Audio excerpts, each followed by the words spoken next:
Naturalism and its educational implication.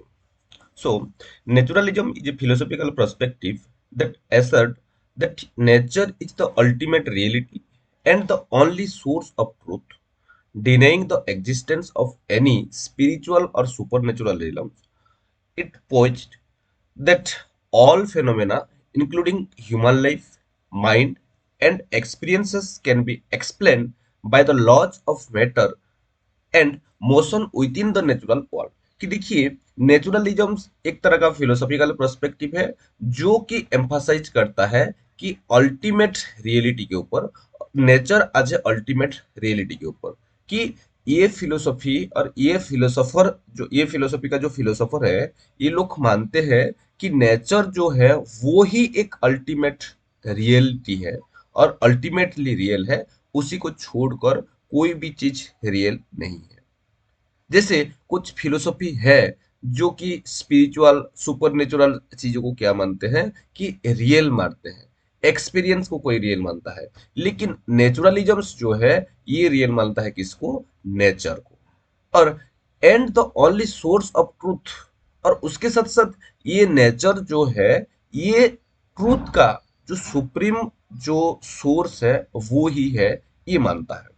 It posits that all phenomena, including human life, mind, and experiences, can be explained by the laws of matter। कि देखिए, और उसी के साथ साथ ये जो फिलोसॉफी है ये बिलीव करता है कि वो सारे के सारे फेनोमेना, वो चाहे ह्यूमन लाइफ हो, चाहे माइंड हो, चाहे एक्सपीरियंसेस हो, ये सारे के सारे चीजों को जो नेचर है, उसी का जो लॉज है, उसी का जो लॉज ऑफ मैटर है, लॉज ऑफ मोशन है, उसी के थ्रू क्या किया जा सकता है कि एक्सप्लेन किया जा सकता है, उसी के थ्रू क्या किया जाता है, समझाया जा सकता है।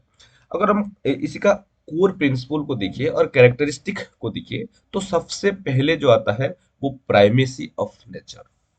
ये फिलोसॉफी नेचर को ही प्राइम मानता है। Naturalism regards nature as the whole of reality, believing that nothing exists before, behind and beyond it।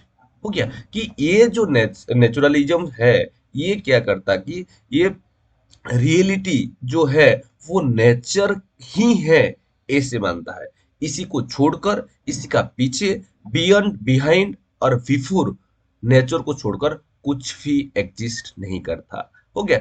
और नेचर को ये सुप्रीम फ्लैश देता है। The term nature can refer to the physical phenomena of the universe और the innate endowment and behaviour of individual. कि ये nature का मतलब, ये क्वेश्चन आ सकता है कि नेचर का मतलब क्या है? कि फिजिक सिर्फ फिजिकल फेनोमेना नहीं है, जो यूनिवर्स में फिजिकल फेनोमेना जो है सिर्फ ये नेचर का मतलब नहीं है। जो ह्यूमन इंडिविजुअल के अंदर जो इनेट एंडोटमेंट है, इनेट जो बिहेवियर है, वो सारे के सारे को भी क्या किया जाता है कि नेचर बोला जाता है। और इसीलिए बोलता है कि नेचर जो है वो ही रियल है, इसी को छोड़कर बिहाइंड, बिफोर, बियॉन्ड कुछ भी नहीं है, नेचर ही सब कुछ है। ये फिलोसोफर, ये फिलोसॉफी ये मानता है। नेक्स्ट, ये फास्ट कैरेक्टरिस्टिक है। नेक्स्ट है मेटेरियलिज्म। आज philosophical position, naturalism often equated with materialism, asserting that matter is the final reality which from which all things originate and to which they ultimately reduce। देखिए कि ये philosophy को बहुत सारे philosopher जो है वो क्रिटिसाइज करते हैं कि ये मेटेरियलिस्टिक है।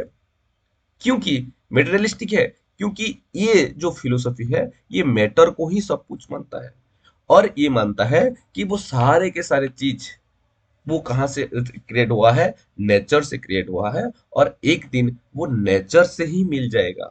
हो गया। ये जो एक फिलोसॉफिकल पोजीशन है, फिलोसॉफिकल स्टैंड है, इसके लिए कुछ फिलोसोफर मानते हैं कि ये मेटेरियलिस्टिक इन नेचर, मेटेरियलिस्टिक के साथ इसको इक्विट करते हैं। नेक्स्ट जो कोर प्रिंसिपल है वो क्या है? Scientific knowledge. Naturalism places high value on science, believing that scientific knowledge is the real and final and derived from observation and experimentation.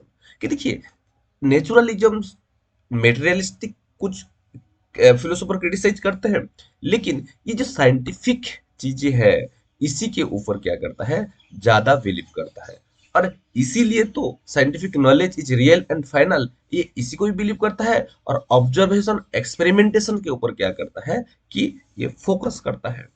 वो सारे के सारे चीज जो कि ऑब्जर्वेशन और एक्सपेरिमेंटेशन से हमको मिल रहा है, वो क्या है, साइंटिफिक है, वो रियल है, वो फाइनल है, ये नेचुरलिज्म मानता है। It emphasizes the use of inductive method to discover natural laws. और दो this philosophy believe scientific knowledge is real and it's final, हो गया। ये फिलोसॉफी साइंटिफिक नॉलेज को रियल मानता है और फाइनल मानता है, इसीलिए क्योंकि ये इंडक्टिव मेथड के ऊपर बेस करके बना हुआ है। और आप सबको पता है इंडक्टिव मेथड का जो इंडक्शंस का जो फादर है वो फ्रांसिस बेकन है।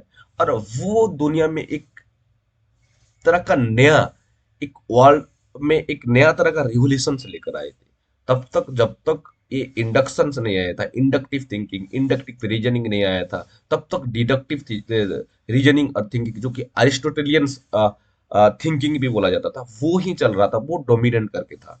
लेकिन बेकन लेकर आए इंडक्टिव थिंकिंग, जो कि साइंटिफिक इन नेचर था, जो कि इम्पेरिकल था, जो कि ऑब्जर्वेशन बेस्ड था, हो गया, जो कि एक्सपेरिमेंटेशन बेस्ड था। और इसीलिए ये नेचुरलिज्म जो है वो किसके ऊपर ज्यादा एम्फसाइज करता है साइंटिफिक नॉलेज के ऊपर। नेक्स्ट, माइंड आज ए फंक्शन ऑफ मैटर, हो गया। It views the mind as a function of brain and brain as matter, thus explaining mental activities like experience, imagination, thinking and reasoning as process of the brain। कि देखिए कैसे, एक simple सा चीज, mind को ये क्या मानता है, as a matter, a function of matter. ये माइंड को एक मैटर का फंक्शन का जैसे ट्रीट करता है, और बोलता है it views the mind as a function of brain and brain as a matter.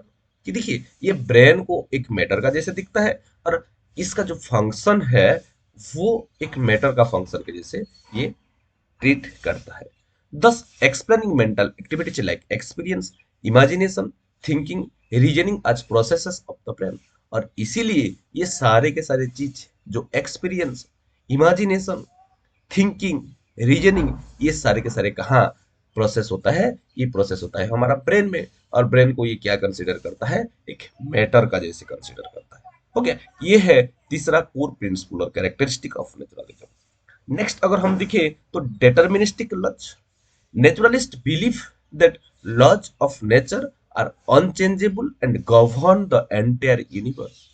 देखिए ये नेचुरलिस्ट मानते हैं कि लॉ ऑफ नेचर जो है वो अनचेंजेबल है, वो कभी चेंज ही नहीं हो ही नहीं सकता।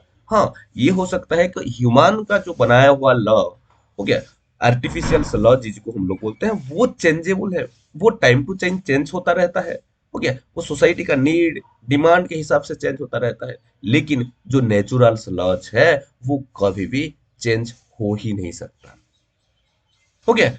और and govern the entire universe. और ये जो अनचेंजिंग लॉज है, ये क्या कर रहा है, जो यूनिवर्स है इसी को ये गवर्न कर रहा है, रेगुलेट कर रहा है। नेक्स्ट कोर प्रिंसिपल जो आता है वो है values for nature. Values are considered to be embedded in nature and desirable values are realized by harmonizing life with nature। कि देखिए ये वैल्यूज जो है इसी ये किसी में एम्बेडेड है, ये नेचर के अंदर ही है। हमको नेचर का अंदर का जो वैल्यू है उसको हम लोग सीखना चाहिए, उसी से हमको इंस्पायर होकर खुद के अंदर इंटीग्रेट करना चाहिए। And desirable values are realized by harmonizing life and with nature, हो गया। और हमको जो वैल्यूज चाहिए वो क्या क्या होता है, आर रियलाइज्ड बाय हार्मोनाइजिंग। जब हम लोग रियलाइज करेंगे, खुद को हार्मोनाइज करेंगे, तब क्या कर सकते हैं कि वो वैल्यू को हमारे अंदर इंटीग्रेट कर सकते हैं। Ethical values are often linked to pleasure as the highest good, हो गया। और ये एथिकल वैल्यूज जो है वो हर वक्त किसी के साथ लिंक रहता है, हमारा प्लेजर्स के साथ रहता है, और जिसको कि हम लोग क्या बोलते हैं, हेडोनिज्म भी बोलते हैं। ह्यूमन नेचर जो है, naturalism generally asserts that human beings are fundamentally good by nature but are corrupted by society or environment। This is a tagline of naturalism। Many more time question has been asking from this statement. What? कि human beings are fundamentally good by nature but are corrupted by society और environment. यहाँ से बहुत बार question आ गया है कि देखिए कि ये नेचुरलिज्म के हिसाब से ये ह्यूमंस जो है ये एक तरह का फंडामेंटली गुड रहता है, लेकिन सोसाइटी और एनवायरनमेंट इसको क्या कर देता है, करप्ट कर देता है. It seems humanity as supreme product of nature but as a part of nature subject of its love.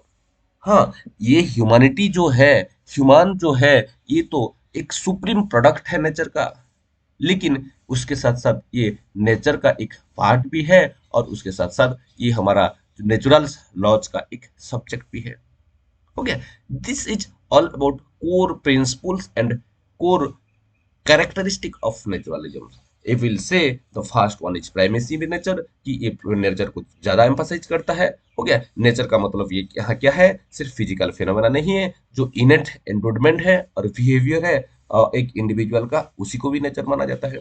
Materialism, बहुत सारे फिलोसोफर ऐसे हैं क्योंकि ये नेचुरलिज्म को भी मेटेरियलिज्म के साथ क्या करते हैं, इक्विट करते हैं. नेक्स्ट, साइंटिफिक नॉलेज के ऊपर ज्यादा एम्फासाइज करता है और इंडक्टिव मेथड के ऊपर एम्फासाइज करता है. माइंड को क्या मानता है, as a function of matter, एक मैटर का फंक्शन की तरह दिखता है. डिटर्मिनिस्टिक लॉज जो है ये मानता है कि जो नेचुरल लॉ है वो अनचेंजिंग है, नेचुरल लॉ जो है अनचेंजिंग है और ये यूनिवर्स को क्या कर रहा है, रेगुलेट कर रहा है.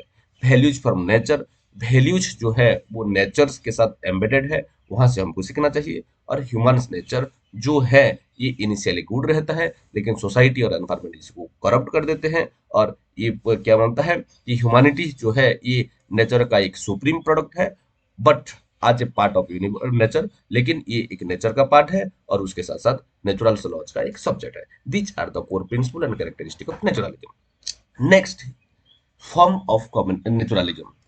फर्स्ट जो फॉर्म आता है वो है ऑटोमिस्टिक नेचुरलिज्म और इसी को ओल्डेस्ट फॉर्म ऑफ नेचुरलिज्म बोला जाता है. और इसी का अगर हम लोग प्रोपाउंडर और सपोर्टर फिलोसोफर को दिखे तो एपिकरस और डेमोक्रेटस जो है ये इसका फिलोसोफर थे, which posed that all the universe is composed of indivisible units called atom. और ये जो फॉर्म ऑफ नेचुरलिज्म है ये मानता है कि ये दुनिया जो है ये इंडिविजिबल्स यूनिट, जिसको कि हम लोग एटम्स बोलते हैं, एटम से ही बना हुआ है और इसीलिए इसको हम लोग क्या बोलते हैं, एटोमिस्टिक नेचुरलिज्म्स बोलते हैं. Next, scientific naturalisms. हो गया, साइंटिफिक नेचुरलिज्म्स को अगर हम दिखे तो ये लोग क्या करते हैं, नेचर आज created by energy rather than atom, कि ये एटॉमिक मिस्टिक नेचुरलिज्म का अगेंस्ट में एक नेचुरलिज्म डेवलप हुआ, उसी को हम लोग साइंटिफिक नेचुरलिज्म बोले. और ये क्या कि क्रिटिसाइज किया एटोमिस्टिक नेचुरलिज्म को, और ये लोग बोल रहे थे कि नहीं, नेचर जो है वो एटम से बना हुआ नहीं है, वो क्या है, एनर्जी से बना हुआ है. और फिर यहाँ दो सेक्शन ऑफ फिलोसोफर निकले, एक फिजिकल नेचुरलिज्म बोला जाता है, दूसरा बायोलॉजिकल नेचुरलिज्म बोला जाता है. फिजिकल नेचुरलिज्म किनको बोला जाता है और किसके ऊपर फोकस कर रहे थे, focuses on external material phenomena and physical laws. हो गया, ये फिजिकल नेचुरलिज्म जो है वो एक्सटर्नल मटेरियल्स फेनोमेना के ऊपर क्या कर रहा था, फोकस कर रहा था, जो फिजिकल लॉज है उसी के ऊपर फोकस कर रहा था. हो गया, क्योंकि generally having little importance in education. और ये फिजिकल नेचुरलिज्म को देखें तो इसी का जो इंपोर्टेंस वो एजुकेशन में बहुत ही कम दिखता है. लेकिन बायोलॉजिकल नेचुरलिज्म जो है highly influential in education based on Darwin's theory of evolution. और बायोलॉजिकल नेचुरलिज्म है ये कंप्लीटली डार्विन का जो इवोल्यूशन का जो थ्योरी है उसी के ऊपर बेस करके बना हुआ है और ये highly influential in education. It emphasize adoption to environment, struggle for existence and survival for the of the fittest. हो गया कि ये बायोलॉजिकल नेचुरलिज्म किसी के ऊपर एम्फसाइज करता है कि एनवायरनमेंट को एडॉप्ट करने के बारे में बोलता है और जो एग्जिस्टेंस है उसके लिए स्ट्रगल कैसे किया जाता है उसका बारे में एम्फसाइज करता है. और उसके साथ साथ सर्वाइवल ऑफ द फिटेस्ट जो कि जो एक कोर प्रिंसिपल है वो डार्विन का थ्योरी का, उसी के ऊपर भी एम्फसाइज करता है. it seems man as the supreme product of evolution and stresses the development of natural impulses and inborn tendency। और ये जो बायोलॉजिकल नेचुरलिज्म है, ये मैन को एक सुप्रीम प्रोडक्ट का तरह दिखता है इवोल्यूशन का, और ये स्ट्रेस देता है जो नेचुरल इम्पल्सेस और इनबर्न टेंडेंसी के ऊपर। Next form of naturalism mechanical naturalism, जिसको कि हर्बर्ट स्पेंसर एक प्रोपाउंडर थे, और ये बोल रहे थे which conceiving the world and man as huge machine operating through matter and motion. हो गया कि स्पेंसर के हिसाब से ये वर्ल्ड जो है ये क्या है, ये एक बहुत बड़ा मशीन है, और ये मैटर और मोशंस के थ्रू क्या कर रहा है, ऑपरेट किया जा रहा है, govern by external stimuli and physical law. और ये जो मशीन है इसी को कौन गवर्न कर रहा है, एक्सटर्नल स्टिमुली और फिजिकल लॉज इसी को क्या कर रहा है कि गवर्न कर रहा है। It contributed to the behavioristic psychology. Okay, और ये मैकेनिकल नेचुरलिज्म जो है वो बिहेवियरिस्टिक साइकोलॉजी के साथ थोड़ा क्लोजली रिलेटेड है। नेक्स्ट हिस्टोरिकल नेचुरलिज्म का बात करें तो believes wealth is real and essential for human survival, seeing human history as a struggle for wealth which led to communist philosophy in 20th century. Historical philosopher जो थे, historical naturalism का जो philosopher थे, ये लोग किसी के ऊपर एम्फासाइज करते थे, वेल्थ के ऊपर, जो कि हम लोग कम्युनिस्ट फिलोसफी के ऊपर। कम्युनिस्ट फिलोसफी में क्या होता है कि वो सारे के सारे की चीजें जो है वो किसी क्या होता है कि सोसाइटी का होता है, इस तरह का जो एक चीज है वो हिस्टोरिकल नेचुरलिज्म में देखने के लिए मिलता है। नेक्स्ट क्रिटिकल नेचुरलिज्म, जिसको हम लोग पॉजिटिविज्म भी बोलते हैं। अगस्ट कॉम्टे जिसका एक प्रोपाउंडर थे, which explain nature in term of structure expressed as natural law. हो गया कि इनके हिसाब से ये नेचुरल लॉ जो है वो एक तरह से क्या कि एक्सप्लेन्स नेचर आज इन term of structure from natural law, क्यों कज एंड इफेक्ट। वो ये जो नेचर जो है वो कज एंड इफेक्ट के ऊपर जा रहा है, मतलब हर एक चीज का कुछ कज है और हर एक इफेक्ट का कुछ इफेक्ट का कुछ कज है। Okay, focusing on regulatory and dependability rather than substances. और ये क्रिटिकल नेचुरलिज्म जो है वो किसी के ऊपर फोकस किया था, रेगुलरिटी के ऊपर फोकस करता है, और उसके साथ साथ डिपेंडेबिलिटी के ऊपर फोकस नहीं करता है। नेक्स्ट रोमांटिक नेचुरलिज्म, ये जो रूसो है उनके ऊपर बेस करके बना हुआ था। It relates nature to life and education. और आप सभी को पता है कि रूसो जो है वो लाइफ को एजुकेशन के साथ लिंक किए थे, रिलेट किए थे, revering nature and assuming the child as natural good. और वो चाइल्ड को एक नेचर का गुड के तरह क्या किए थे, एज्यूम किए थे।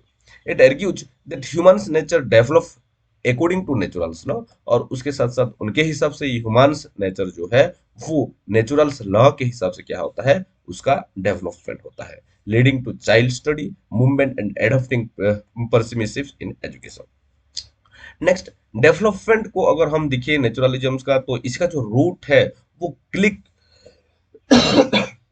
ग्रीक फिलोसोफर लाइक थालेज, हो गया एनेक्समेसिया, डोमेक्रेट्स, हो गया, ये सब के जो फिलोसफी है वहां हमको इसका रूट देखने के लिए मिलता है।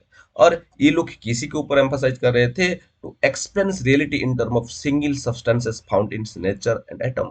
जो लोग की बोल रहे थे कि ये रियलिटी जो है वो सिंगल सब्सटेंसेस के अंदर ही हमको देखने के लिए मिलता है। In medieval and modern times figures such as Thomas Hobbes, Rousseau, Spencer, Bacon, Locke, ये जो है इसी को फिर क्या किए थे, एक्सपेंड किए थे।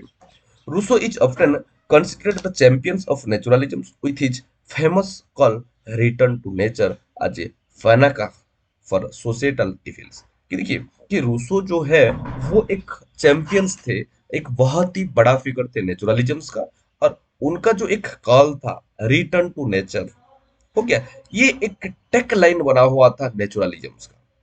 हो गया एक फानाका फॉर सोशल इविल्स जो है ये एक उस टाइम यूरोप में बना जा रहा था।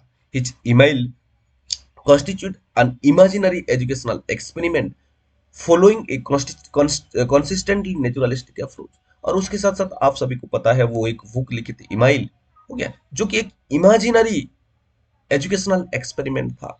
हो गया। और जो कंप्लीटली किसी के ऊपर बेस्ड था कि एक नेचुरलिस्टिक अप्रोच में बेस्ड था, हर चीज वहाँ नेचर ही था और नेचर के ऊपर वहाँ ज्यादा ही ज्यादा एम्फासाइज किया गया था।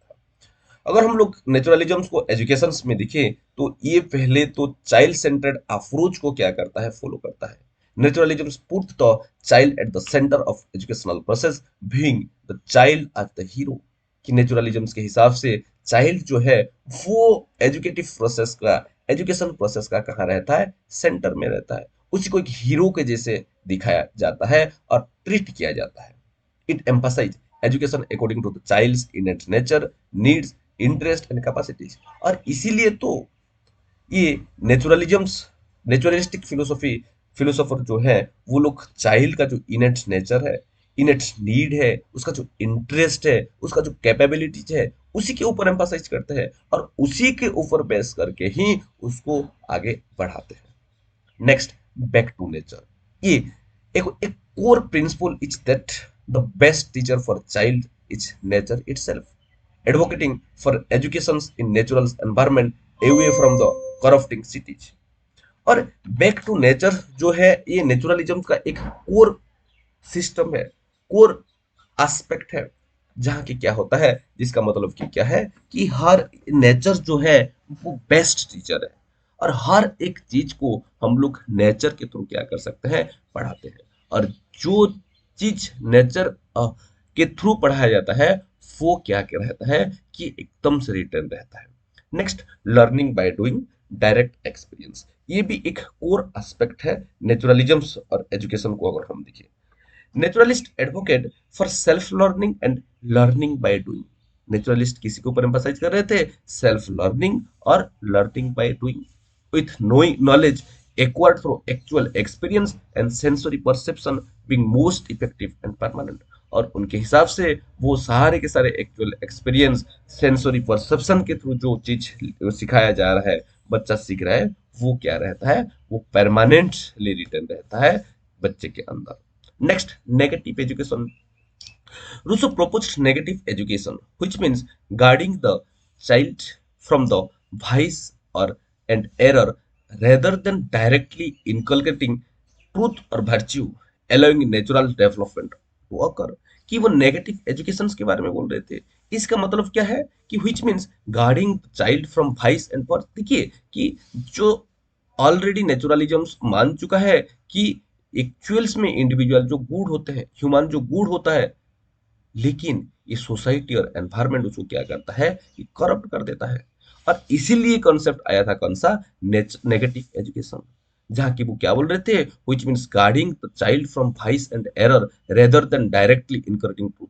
कि यहाँ ये बोल रहे थे कि डायरेक्ट बच्चा को कुछ पढ़ाओ मत, कि उसको फेल होने दो, उसी को एरर फेस करने दो और उसी को सॉल्व करने दो।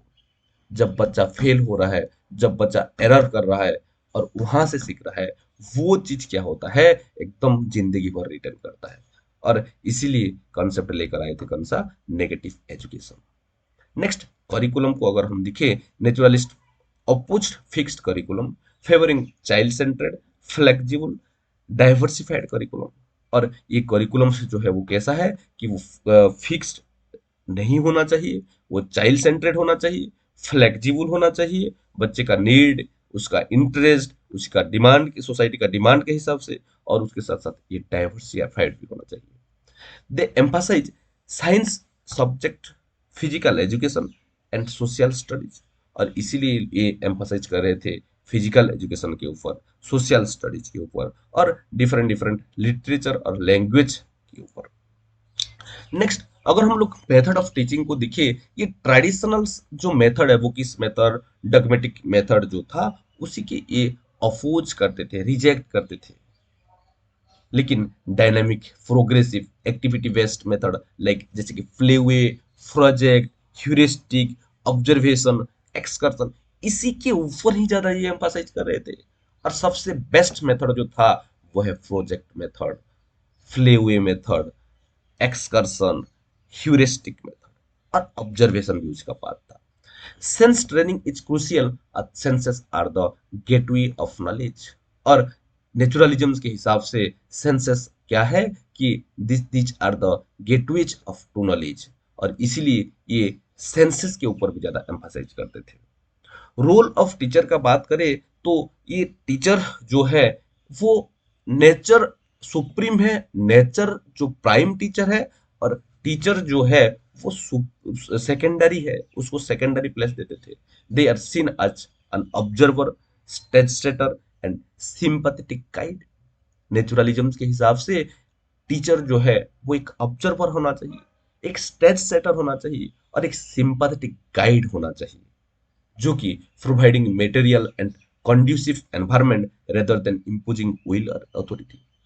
और टीचर क्या करना चाहिए कि एक मटेरियल प्रोवाइड करना चाहिए, एक कंड्यूसिव एनवायरनमेंट बच्चे के लिए बनाना चाहिए, रेदर ये जो हमारा अथॉरिटी इंपोज कर ये नहीं करना चाहिए।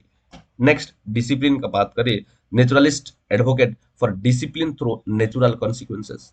नेचुरल कॉन्सिक्वेंसेस के थ्रू ही बच्चे को डिसिप्लिन सिखाया जाना चाहिए। फिर the child learn from pain and pleasure, जहाँ की बच्चा कहाँ से लर्न करेगा, पेन एंड प्लेजर से लर्न करेगा। नेक्स्ट, स्कूल एनवायरनमेंट का जब बात करते हैं, school should be residential, coeducational and situated in natural surrounding. और ये स्कूल जो है वो रेसिडेंशियल होना चाहिए, को एजुकेशनल होना चाहिए, और एक नेचुरल सराउंडिंग में क्या होना चाहिए, एस्टेब्लिश होना चाहिए। Free from rigidity and traditional burden, हो गया, like examination, fostering self and self discipline, हो गया। और ये जो एग्जामिनेशन का जैसे बर्डन, ट्रेडिशनल बर्डन से वो फ्री रहना चाहिए, और ये एम्फासाइज करता था कि किसी के ऊपर फोस्टरिंग सेल्फ लर्निंग और सेल्फ डिसिप्लिन के ऊपर ये एम्फासाइज करता था। नेक्स्ट, अगर हम लोग क्रिटिक को देखें तो जो क्रिटिक थे वो पहले तो बोले थे insufficient aim. Critic argued that naturalism's aim, primarily self-preservation and physical need, are too narrow and fail to account for higher human value like spiritual, artistic, aesthetic, and moral development. Neglect of spiritual moral values, logical inconsistency. Okay, these are some of the critic. Next, reductionisms, unlimited freedoms, minimal role of teacher, and woke antagonisms to traditional values. These are also the criticisms और limitation of naturalism। अगर हम लोग relationship को देखिए other philosophy का, तो idealism की देखिए, naturalism is often contrasted with idealism, कि ये हर वक्त कंट्रास्ट करता है आइडियलिज्म के साथ, व्हिच रिगार्ड माइंड और spirit as ultimate reality, while both emphasize worth of human personality and evolution। दोनों फिलोसफी क्या करते हैं कि ये पर्सनालिटी, ह्यूमन पर्सनालिटी और इवोल्यूशन के ऊपर एम्फासाइज करते हैं, लेकिन एक दूसरे को क्या करते हैं, अल्टीमेट रियलिटी, स्पिरिट, माइंड, ये दोनों को मानने में अलग अलग देखने के लिए मिलता है। आइडियलिज्म बोलता है माइंड ही सुप्रीम अल्टीमेट रियलिटी है, लेकिन स्पिरिट ही अल्टीमेट मानता है कौन, आइडियलिज्म।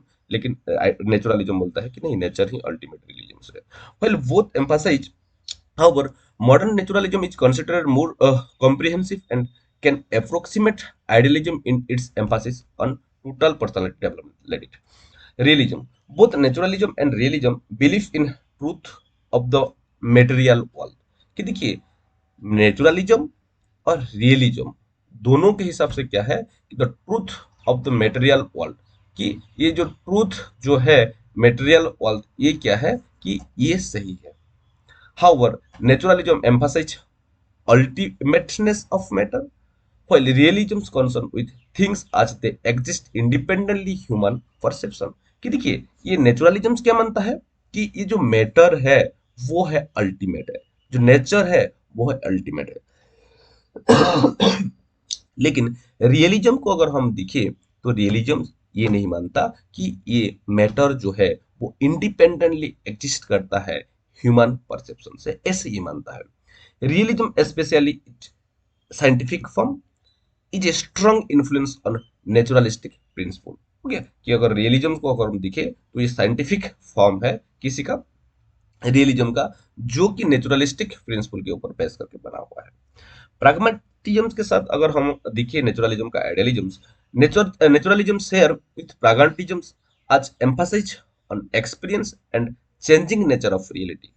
जो प्रैग्मेटिज्म है वो एक्सपीरियंस के ऊपर एम्फासाइज करता है, वो जो चेंजिंग नेचर ऑफ रियलिटी है उसी के ऊपर एम्फासाइज करता है। इसीलिए मेटाफिजिक्स जो है वो कुछ फिक्स नहीं है, ऐसे प्रैग्मेटिज्म में माना जाता है, क्योंकि वो फिलोसफी मानता है जो रियलिटी है वो हर वक्त चेंज होता रहता है। लेकिन but pragmatism focuses on human experience as the supreme and the role of human responses. Pragmatism is sometimes seen as the midway point between naturalism and idealism. अगर हम लोग देखिए नेचुरलिज्म और आइडियलिज्म को एक एक बार देखा जाता है कि ये दोनों के जो मिडिल पाथ है, मिड वे है, वो है प्रैग्मेटिज्म। Next, existentialism.